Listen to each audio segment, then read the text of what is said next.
Assalamualaikum warahmatullahi wabarakatuh. Sebelumnya perkenalkan, nama saya adalah Anjar Tiwansari dengan NPM 2018-7203053. Video ini dibuat untuk memenuhi tugas pengembangan bahan ajar dengan judul materi yang akan saya jelaskan adalah APBN dan APBD dalam pembangunan ekonomi. Berikut video penjelasan dari saya. Yang pertama adalah pengertian APBN, Anggaran Pendapatan dan Belanja Negara atau biasa disebut dengan APBN. Anggaran adalah sebagai suatu perencanaan dalam perusahaan atau organisasi yang disusun secara terpadu dan dijelaskan dalam satuan unit moneter pada satu periode atau jangka waktu yang sudah ditentukan.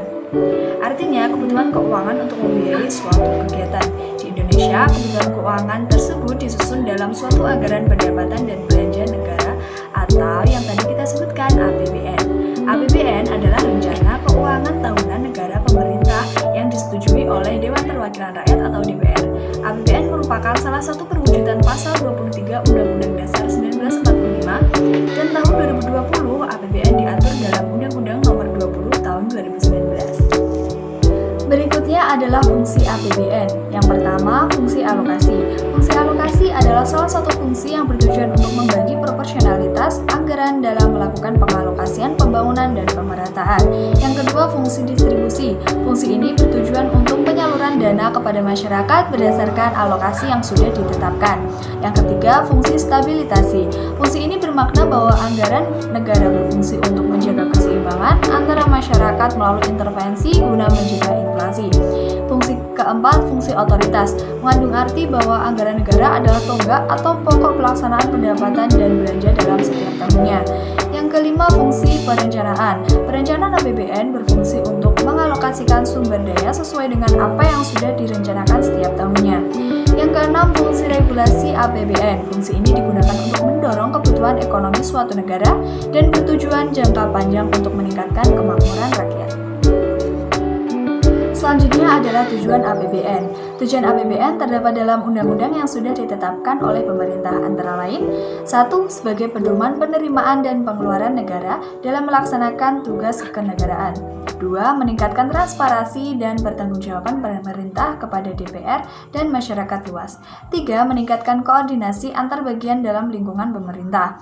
4. Membantu pemerintah mencapai tujuan fiskal. Dan yang terakhir, memungkinkan pemerintah memenuhi prioritas belanja. Berikutnya adalah sumber-sumber penerimaan atau pendapatan negara. Yang pertama, pendapatan dalam negeri. Artinya, penerimaan yang sumbernya berasal dari kemampuan dalam negeri.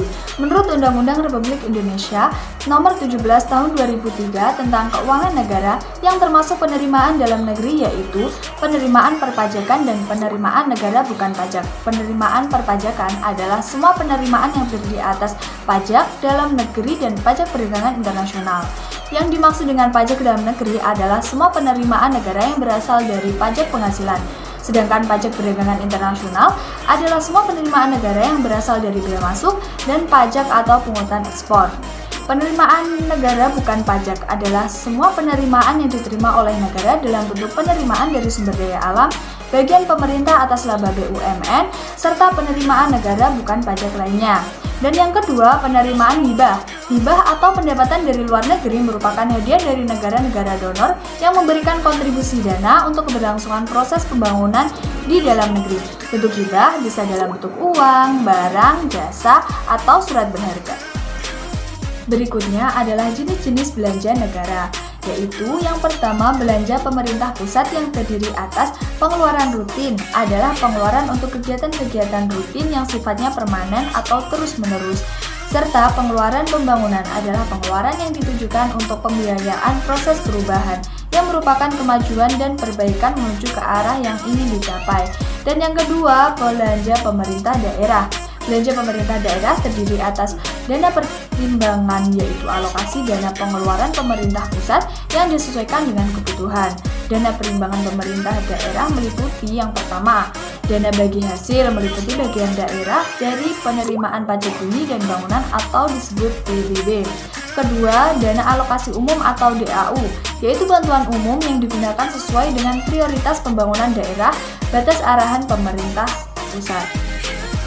Yang ketiga, dana alokasi khusus atau DAK, yaitu bantuan khusus yang digunakan dalam kegiatan pembangunan dengan sasaran sesuai dengan ketetapan pemerintah pusat. Selanjutnya, mekanisme penyusunan APBN. APBN disusun dengan tahapan sebagai berikut. Yang pertama, pemerintah menyusun rencana APBN dalam bentuk nota keuangan melalui rapat dengan departemen dan lembaga teknis. 2. Pengajuan RAPBN oleh pemerintah kepada DPR. 3. Pembahasan RAPBN oleh DPR dalam masa sidang. 4. Persetujuan RAPBN oleh DPR menjadi APBN dengan undang-undang. Dan jika tidak disetujui, pemerintah menggunakan APBN tahun lalu atau tahun sebelumnya. Yang kelima, APBN dilaksanakan dengan diperkuat oleh keputusan Presiden tentang pelaksanaan APBN. Selanjutnya, pengaruh APBN terhadap ekonomi. Pengaruh dari APBN terhadap perekonomian antara lain sebagai berikut. Yang pertama, dengan APBN dapat diketahui besarnya GNP yaitu Gross International Product dari tahun ke tahun sehingga dapat meningkatkan pertumbuhan ekonomi di masyarakat. 2. Jumlah uang yang beredar di masyarakat dapat diatur sehingga kestabilan keuangan atau moneter negara dapat terjaga. 3. Industri dalam negeri dapat berkembang karena masyarakat dapat ikut berinvestasi. Keempat, bisa diketahui sumber penerimaan dan penggunaan untuk belanja pegawai dan belanja barang atau jasa serta lainnya sehingga memperlancar distribusi pendapatan. Dan yang terakhir, terbukanya bagi masyarakat untuk kesempatan kerja mereka, investasi negara serta pembangunan proyek negara dapat terlaksana. Terbuka kesempatan lapangan kerja baru bagi masyarakat. Selanjutnya kita beralih ke APBD. Yang pertama, pengertian APBD, Anggaran Pendapatan dan Belanja Daerah atau biasa disebut APBD. Menurut Permendagri nomor 21 tahun 2011, APBD adalah rencana keuangan tahunan pemerintahan daerah yang dibahas dan disetujui oleh pemerintah daerah dan DPRD serta ditetapkan dengan peraturan daerah. APBD merupakan daftar sistematis tentang pendapatan dan pengeluaran pemerintah daerah. Selanjutnya, fungsi APBD. Fungsi APBD pada Permendagri nomor 13 tahun 2006. APBD memiliki beberapa fungsi yaitu 1. Fungsi otorisasi. APBD bisa melaksanakan pendapatan dan belanja daerah di tahun bersangkutan. 2. Fungsi perencanaan. APBD menjadi sebuah pedoman bagi manajemen di dalam hal merencanakan sebuah aktivitas atau kegiatan pada tahun yang bersangkutan. 3. Fungsi pengawasan. APBD menjadi sebuah pedoman untuk bisa menilai apakah aktivitas penyelenggaraan pemerintah daerah sesuai dengan ketentuan yang ditetapkan. Yang keempat, fungsi alokasi. APBD diarahkan untuk bisa menciptakan lapangan kerja maupun mengurangi pengangguran, serta meningkatkan efisiensi serta efektivitas perekonomian. Kelima, fungsi distribusi. APBD adalah uang rakyat, maka penggunaannya pun harus digunakan untuk memakmurkan dan menyejahterakan rakyat di daerah yang bersangkutan. Yang terakhir, fungsi stabilisasi. APBD menjadi alat untuk memelihara dan mengupayakan keseimbangan fundamental perekonomian pada suatu daerah. Berikutnya adalah tujuan APBD. Berikut beberapa tujuan APBD diantaranya: 1. Membangun pemerintah daerah mencapai tujuan fiskal. 2. Meningkatkan pengaturan atau juga koordinasi tiap bagian yang berada di lingkungan pemerintah daerah. 3. Menciptakan efisiensi terhadap penyediaan barang dan jasa. Yang keempat, menciptakan prioritas belanja pemerintah daerah. Selanjutnya, sumber-sumber penerimaan daerah. Sumber penerimaan atau pendapatan daerah antara lain: 1. Pendapatan asli daerah. Di antaranya 1. Pajak daerah, contohnya PBB, pajak cukai, pajak penghasilan, dan lain-lain. 2. Retribusi daerah seperti perizinan mendirikan usaha, parkir, dan tempat rekreasi. Yang ketiga, hasil pengelolaan kekayaan daerah yang dipisahkan. 4.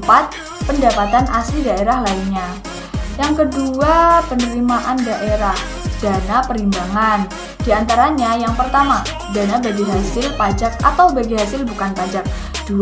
Dana alokasi umum atau DAU adalah dana yang bersumber dari pendapatan APBN yang dialokasikan kepada daerah dengan tujuan pemerataan kemampuan keuangan antar daerah untuk mendanai kebutuhan daerah dalam rangka melaksanakan desentralisasi jenis-jenis belanja daerah.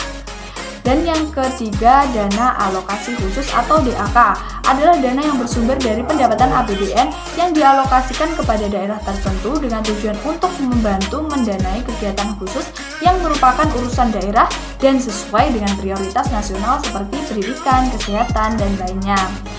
Dan yang ketiga, penerimaan dana. Dana hibah juga merupakan dana penerimaan yang sah.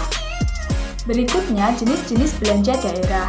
Di antaranya, 1. Belanja tidak langsung, yaitu belanja yang tidak memiliki kaitan langsung dengan program kerja dan kegiatan.